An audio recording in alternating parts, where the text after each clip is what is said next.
Kikuyus must be respected. And actually, I'm personally from Gusii region, but I'm saying that Kikuyus must be respected. First, if Raila knew these people are useless, he could not have gone for Martha Karua.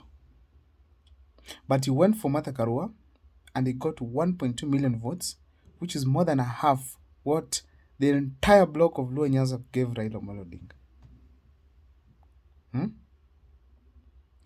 When Kenya needed to chase away the colonialists, Dedan Kimathi had to sit in the forest and organize a parliament there, draft a constitution, and organize a way to drive these people out of this Kenya. He did that on behalf of Kenyans. When we needed Moi out of power, we needed someone with brains to come on board and run this country and rescue it. Kibaki was brought on board. That's a Kikuyu, my friend. Kikuyus, they have always organized themselves. As we waste our time hating each other, Kikuyus organize themselves. As we speak right now, they're organizing themselves. They're mobilized themselves. They're speaking one language. But go to other regions. For instance, Kisii here where I come from. People vote like it's a swinging state. It's a swinging region. If you go to the coast during the 2017 general elections, and I'm saying this so that we don't blame Kikuyus anymore, especially when it comes to the issue to do with Ruto in power. Everyone has a right to vote on his own way. People change. Ruto lied to everybody. He has lied. Even Raila Amolo Odinga right now is with him. So we cannot blame Kikuyus at any point. Coast region gave Ruto more than 43% of the votes. More than 40% of the votes. Western the same. Western actually, yeah, it was a bit low. But Ruto got votes from there. And support, actually leaders around him. Leaders around him. Even the Kamba, they even have a cabinet secretary from there because of the support they gave William Ruto. So therefore, there's nobody should mention anything to do with the Kikuyus. And in fact, to get William Ruto out of power, we need Kikuyus. Why? Not because they are special than any other tribe, but because of their organization when it comes to voting. These people decide to vote, they vote. When they have a candidate, they vote for that candidate. And that's what I'm telling you, like whether we like it or not, they will have another president. And it's not 20 years from now. It's not 20. They will have another president. Because they organize themselves.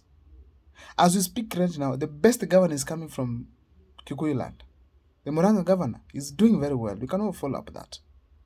The best MP, Ndini Nyoro, is coming from that region. Are you getting this? That organization, that motivation, that determination, that awareness that they need to vote, that patriotism is what makes them great people. Right now, as we speak, most of the industries are in their region. Tell me 2 industries in Luo Nyanza. In Kisii, I don't want to even talk about it. Kuna hata moja. Tell me 2 industries in other parts of the country. It's not because that place has better rain than these other regions. It's not because it has, no, it's because these Kikuyus, they know what they need to do and at what time. Right now, see how they have handled Ruto's issue. When Rigathi Gachagua was impeached, did you see them on the streets? No, they didn't. Right now, they are talking to themselves, telling themselves that they are now planning for 2027. And you can see how Ruto is having sleepless nights despite having Raila, because he knows he won't win the presidency without Kikuyus. He won't win the presidency without Kikuyus unless he steals. So therefore, let me not see that now people are saying the Gen Z are the people who the Gen Z are Kikuyus.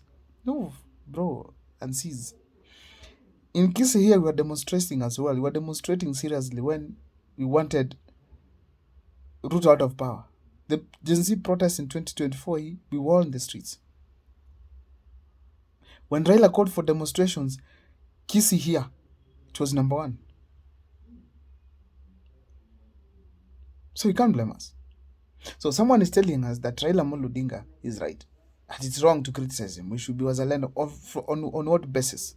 On what basis? Raila taught us to demonstrate. When he demonstrated to achieve what he could not achieve, he jumped ship and left Kenyans there because he wanted the seat for the AU, the support. Selfishness. We cannot rule out that. We cannot rule out that. We have to speak the reality here. You have to speak the reality. Despite taking his people to government, tell me what good thing has happened other than them telling us about Adani. Tell me what good thing has happened. Mbadi was criticizing Raila Amolo Odinga, William Ruto every now and then for doing what? For borrowing, first of all, for high taxation. Right now is bringing bills for taxes right, left, and center. Yet we were asking as youths that you guys call Kikuyus, the Gen Zs you guys are calling Kikuyus, they were saying one simple thing: the money that you collect from Kenyans, let it be first used well and not stolen. Getting this?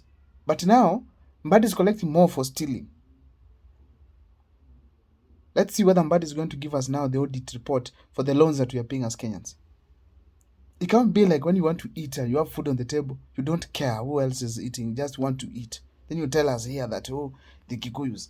If you mention Kikuyu again, go read the history of the books, in the books. Go read the history, bro, and seize. Go read the history. Kikuyus must be respected because of the role they have played in this country. I'm not saying that Kikuyus only should be respected, but I'm saying they should be respected. Because right now, if you start fighting tribes, what could you say about the Luo people now who are supporting Ruto right, left, and center? Who are saying Ruto ni mweupe kama pamba? What should you say about them? Yet there's the same people during the demonstration of 2022 towards 23, when we had Raila Amolo Odinga call for demonstrations. In Kisumu, we had policemen going to homes, beating youths there. Beating youths, and some of them died from the same mother. Simply because they participated in politics, in demonstrations. How has Raila helped them? How has Mbadi helped them? How has Junet Mohammed helped them? How has this gentleman called P&I helped them? How Omolo was the cabinet secretary in charge, Raymond Omolo in charge of the interior cabinet, PS in charge of interior. So therefore, we cannot call people by tribes. Oh, Kikuyu, oh, Luo. Right now, it's the time for the country to come together and fight poor governance. Let's show Ruto that if you don't perform the way Kenyans want, you'll go home. Tumfunze lesson. And then any other leader who will come on board will know that if you mess up with these Kenyans, you're going home. As simple as that. We are one country, and that's what matters. What you need to do is simply teach leaders a lesson that if you don't perform, unaenda nyumbani. As simple as that. As simple as that. As simple as that. Now, as we speak today, the people who are suffering most are the common mwananchi at large. The people who are enjoying are the political class. Business people are crying. Professional groups are crying. And then we keep on concentrating ourselves to tribal politics. There is where Raila Amolo Odinga and William Ruto want us to go. Because that's the game they're best at. That's why they have aligned political kingpins around them. So to Kenyans, in wherever place you are, let us all focus on good leaders and let's make a change in 2027. But if we continue with these shenanigans of Luo, Kikuyu, Kisi, that's why we have to respect the Gen Zs. Because we went to the streets. One people. Very critical.